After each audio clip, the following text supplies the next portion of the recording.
Welcome back to Simply Trade Tips with Hammer and Heels, or otherwise known as me, Renee Cuccarelli, and I'm here with Julie Parks. As always, we'll leave you with calls to action to help you figure it out, FIO, Julie's term, in 5 minutes. The other thing we wanted to mention is that this is our Tariff Chaos series. We have probably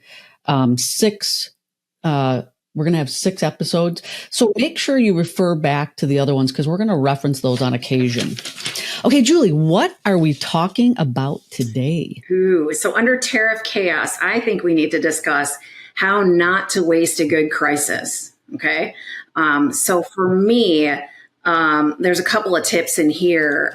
One is, your branding, right? So as you are working through tariff chaos, you are likely getting more visibility, taking a pause and checking to make sure that you're representing yourself professionally the way that you want to be perceived, I think is our little good first tip. But Renee, how can you implement that?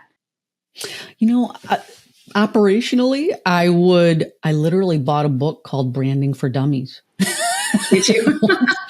But so there are so many things you like, for example, you can obviously buy books. You can research. AI is probably good as well. But one of the things I like to do is, do a mission and my values. What is my mission? Do I want to get promoted? Do I want to be an executive? Do I want to, do advocacy? So what do I want to do? What's my mission? And then what are my values? Am I compliant? Am I more risk adverse? So I would start with that, Julie. It's like creating your own marketing tagline for yourself, right? Like what matters to you and what do you want to come across? Is it efficiency? Is it whatnot?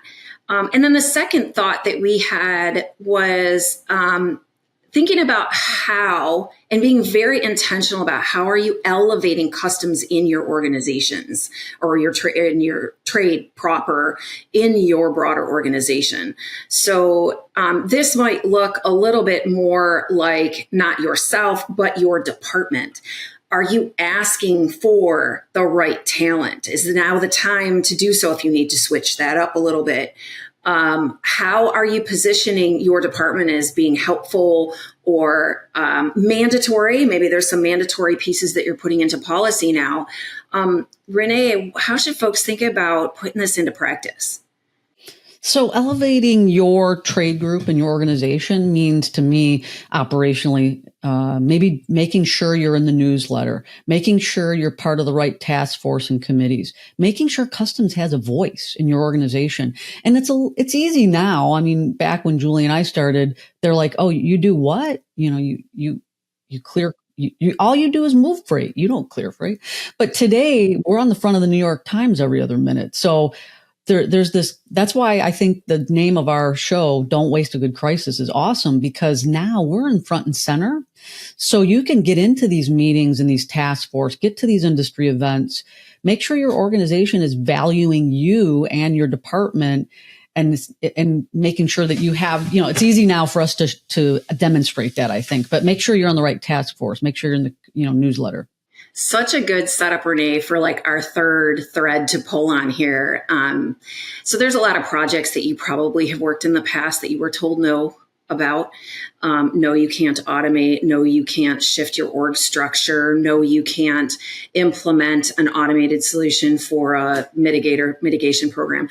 So the third tip on not wasting a good crisis is making sure that you front and center in your mind are thinking about those specific compliance projects that were shelved in the past and how can you work them into the conversation today in today's terms, right? So it might not be an exact fit. Sometimes it's a bit around pegging a square hole and you got to be creative about it. But the idea is that those things were good and they were well thought under a non-crisis moment. So why wouldn't they be relevant today?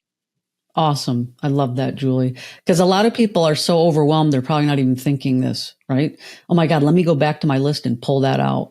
That's awesome. Exactly. All right. That's our call to action. Figure it out. What is that, Julie, for today's Ooh, so I think we want folks to really hone in on that third item and really look at those shelved compliance projects that you had. Pick one of them, put them on a list, put if you want, have you have multiple, so that when you're having discussions about tariffs, you can bring it into the forefront. So create a dream list. Mm-hmm. Awesome. Okay. And don't forget, everyone, please go to our Trade Geeks website, our community, and keep the conversation going. Let us know. Did you create the dream list? Let Hammer and Heels know.